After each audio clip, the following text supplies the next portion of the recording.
Assalamualaikum warahmatullahi wabarakatuh. Waalaikumsalam warahmatullahi wabarakatuh. Bismillah walhamdulillah wassalatu wassalamu ala rasulillah wa ala alihi wa sahbihi wa mawala.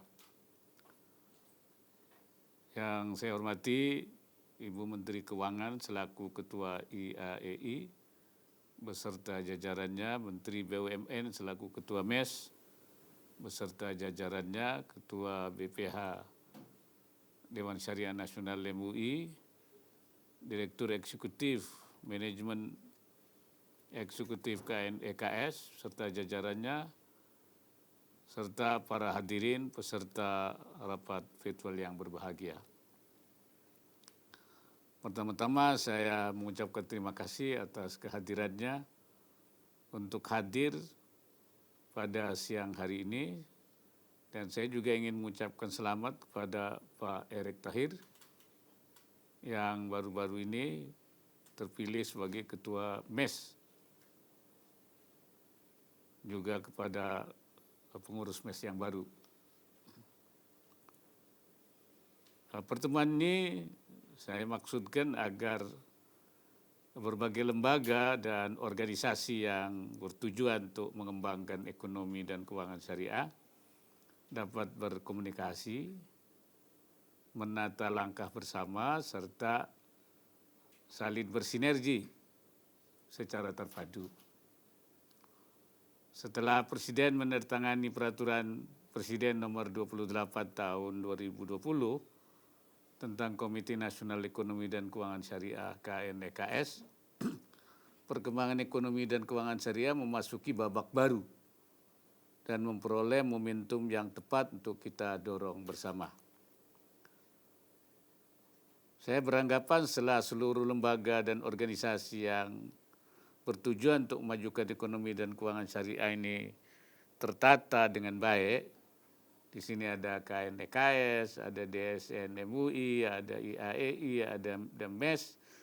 Barangkali ini merupakan saat yang tepat bagi kita semua untuk berkolaborasi dalam mencapai cita-cita tersebut.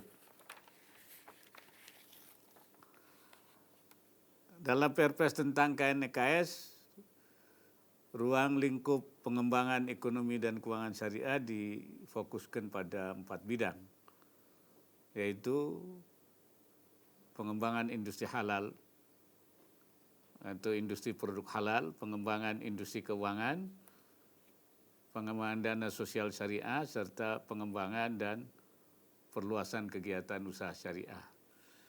Seperti kita ketahui bersama, manajemen eksekutif KNEKS telah menyusun rencana kerja pengembangan ekonomi dan keuangan syariah tahun 2020-2024 yang menurut saya sudah sangat rinci. Seperti biasa tantangannya satu, yaitu bagaimana dalam mengimplementasikannya. Rancangannya sudah cukup rinci. Saya ingin memperoleh masukan bagaimana kita dapat berkolaborasi dalam mencapai tujuan dari keempat fokus yang ruang lingkup pengembangan ekonomi dan keuangan syariah tadi, itu sesuai dengan kekuatan dan lembaga atau organisasi masing-masing. Sebagai contoh, fokus pertama mengembangkan industri halal. Saya mengucapkan terima kasih karena Menteri Perindustrian sudah menerbitkan penetapan 2 kawasan industri halal. Ini kemajuan yang sangat baik. Namun demikian masih ada beberapa infrastruktur pendukung yang harus diselesaikan bila kita ingin menjadi pemain di pasar produk halal global. 2 infrastruktur penting yang masih perlu ditindaklanjuti adalah pengembangan sistem jaminan produk halalnya dan penyempurnaan tata kelola ekspor produk halalnya. Dalam bayangan saya, pengembangan sistem jaminan produk halal KNEKS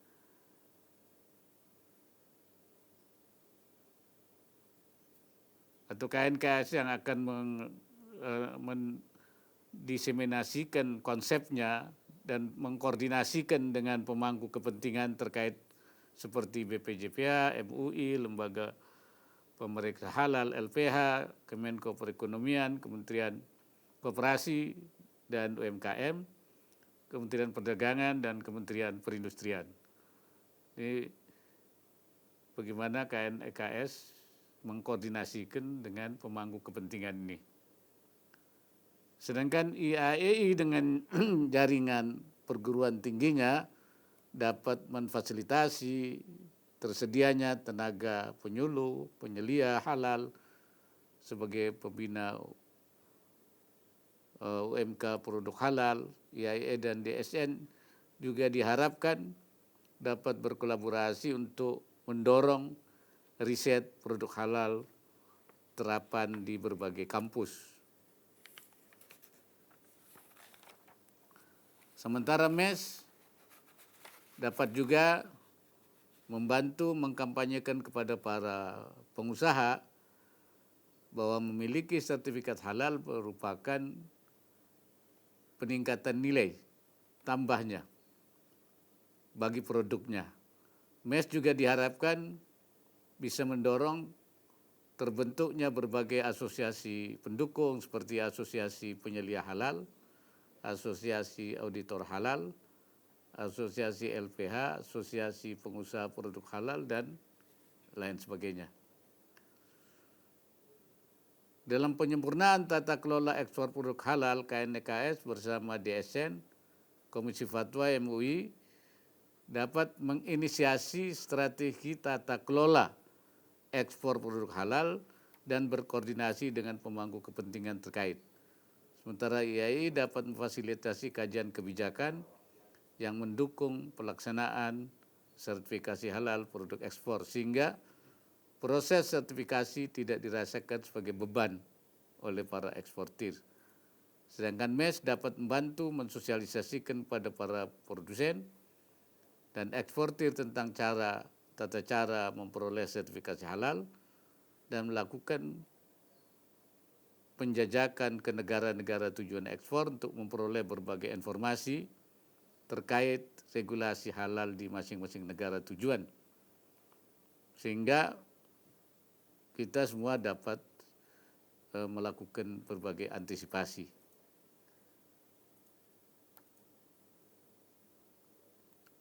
Masih banyak lagi tentu isu-isu yang harus diselesaikan melalui kolaborasi seperti ini. Misalnya dalam memajukan industri keuangan syariah. Kita sudah punya yaitu Bank Syariah Indonesia, sudah merger 3 bank himbara. Dan kita juga masih harus mengembangkan lembaga keuangan kecil, super atau kecil, mikro dan super mikro.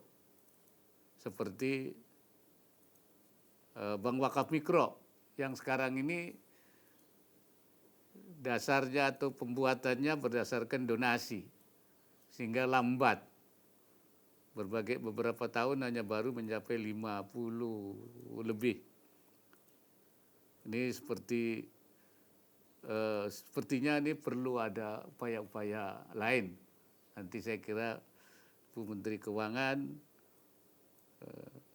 dan Pak Erick Thohir selaku BUMN juga bisa mempercepat proses pengembangan daripada Bank Wakaf Mikro. Begitu juga BMT di berbagai pondok pesantren dan LKM yang lain, lembaga keuangan mikro syariah, termasuk juga koperasi syariah. Jadi yang besar sampai yang kecil, bagaimana mempercepat, kemudian menyederhanakan sistem sehingga tidak memberatkan untuk bisa memperoleh pembiayaan dari lembaga mikro ini. Kita juga masih perlu menyamakan level playing field lah. Yang paling sederhana misalnya masih diberlakukannya tarif pajak yang sama antara deposito di bank konvensional dengan tabungan mudharabah perbankan syariah, yaitu sebesar 20%. Padahal kita tahu deposito di bank syariah menggunakan prinsip bagi hasil yang tarif pajaknya seharusnya paling tidak disamakan dengan tarif pajak untuk imbal hasil produk investasi seperti reksadana yang tarif pajaknya 15%. Coba ini juga dirumuskan, dikaji bersama. Nah, barangkali KNEKS yang menginisiasi konsepnya, kemudian IAII yang melakukan kajiannya, dan MES yang membantu untuk menjajaki dengan para pelaku seperti apa. Ini juga mungkin menjadi bagian yang perlu kita, salah satunya.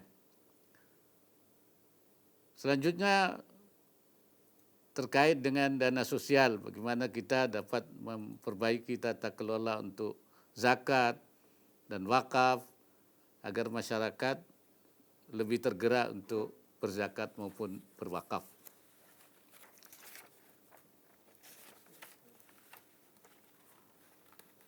Dalam hal zakat, Basnas sudah saya minta agar mencari solusi terkait kontroversi keberadaan LAS dan UPZ.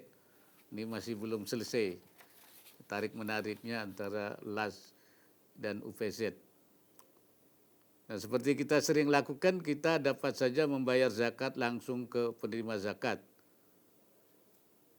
Bagaimana hal seperti ini dapat tercatat sehingga jumlah zakat yang dibayarkan dapat diketahui dan tercatat dengan lebih baik. Kita ingin potensi zakat dapat direalisasikan dan hanya terjadi bila pembayar zakat, baik itu perorangan maupun badan usaha, merasa nyaman dalam membayar zakatnya.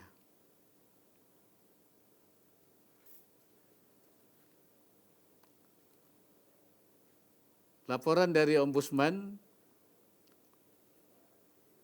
tentang tata kelola zakat di Indonesia juga ada rapid assessment tata kelola zakat di Indonesia yang diterbitkan tanggal 3 2021. Saya minta untuk dipelajari ini bersama-sama IAIA dan DSN untuk merumuskan usulan dalam memperbaiki tata kelola zakat di Indonesia. Untuk wakaf, seperti kita ketahui bersama, Presiden telah meluncurkan gerakan wakaf nasional, Gerakan Nasional Wakaf Uang, GNWU, dan kemudian ditanggapi secara beragam oleh masyarakat. Saya juga minta KNEKS bersama DSN dan IAE dan MES dan juga bersama BWI untuk terus menyempurnakan tata kelola wakaf ini agar potensinya dapat direalisasikan dan untuk dapat mendorong kemajuan umat. BWI dapat terus didorong agar fokus untuk menjadi regulator. Rumuskan juga bagaimana cara yang paling efektif untuk menjelaskan ini kepada masyarakat agar literasi terhadap wakaf meningkat dan juga segala upaya perbaikan tata kelola wakaf dalam rangka membantu kesejahteraan umat dan bukan untuk kepentingan pemerintah semata-mata. Ada semacam dugaan atau tanggap persepsi lah bahwa sepertinya gerakan wakaf nasional itu untuk kepentingan pemerintah. Nah, fokus terakhir juga adalah pengembangan dan perluasan kegiatan usaha syariah. Bagaimana kita mendapat mendorong usaha syariah sehingga menjadi bagian dari rantai nilai industri halal global, global halal value chain. Nah, di sisi lain kita juga harus dapat menciptakan sejumlah entrepreneur, pengusaha baru di bidang usaha syariah. Ini penting mengingat dengan adanya pandemi COVID-19 tingkat ketimpangan menjadi semakin lebar antara mereka yang pengusaha besar dengan kecil. Meningkatkan kapasitas usaha mikro, kecil, dan menengah menjadi sesuatu kewajiban karena jalan ini yang akan bisa mempersempit atau menghilangkan disparitas yang terlalu jauh.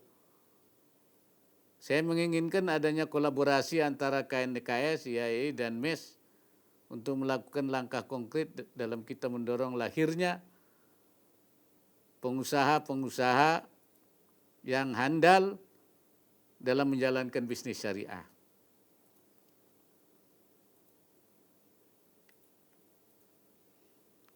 Saya juga mengharapkan MES segera secara khusus dapat berkolaborasi bersama dunia usaha termasuk BUMN untuk dapat mengembangkan pusat-pusat inkubasi di berbagai daerah untuk menumbuhkan usaha-usaha UMKM.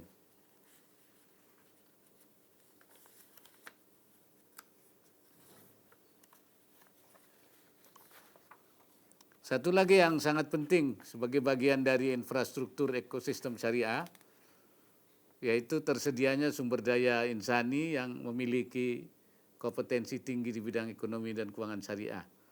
Sumber daya insani dengan kompetensi tinggi ini akan bisa menjamin tercapainya semua upaya yang kita lakukan dalam mencapai tujuan besar pengembangan ekonomi dan keuangan syariah. Salah satu yang sangat penting dilakukan bagaimana kita meningkatkan kapasitas lembaga pendidikan, termasuk perguruan tinggi, agar memiliki program yang menghasilkan lulusan yang dapat menjalankan ekonomi dan keuangan syariah dengan baik. Saya juga mengingatkan KNKS bersama IAI dan DSN untuk memberikan saran konkret bagaimana kita dapat mengharmonisasikan program studi di perguruan tinggi agar menghasilkan lulusan yang memiliki kompetensi tinggi dalam bidang ekonomi dan keuangan syariah. Paling tidak ada 5 program studi yang perlu dikembangkan, yaitu ekonomi syariah, manajemen bisnis syariah, keuangan dan perbankan syariah, akuntansi syariah dan hukum ekonomi syariah, fikih muamalahnya. Dan masing-masing perguruan tinggi pasti memiliki keunikan tersendiri, cuman perlu ditetapkan semacam kuliah inti, core courses-nya, yang mencerminkan kompetensi minimal dalam satu program studi. Saya kira itulah beberapa catatan saya barangkali, dan mungkin banyak hal yang masih harus dirumuskan. Bagaimana kemudian mengkolaborasikannya antar lembaga-lembaga itu. Demikian Bapak Ibu pengantar dari saya ingin meminta pandangan, pendapat Bapak dan Ibu tentang berbagai hal tadi dan juga hal-hal yang terkait. Namun sebelum kita lanjutkan, saya ingin minta Direktur Eksekutif, Manajemen Eksekutif KNDKS lebih dahulu untuk menjelaskan sedikit tentang rencana kerja KNDKS tahun 2020-2024. Sesudah itu dilanjutkan oleh Ketua IAI, Ketua MES, dan Ketua DSN. Barangkali itu sebagai pengantar. Assalamualaikum warahmatullahi wabarakatuh.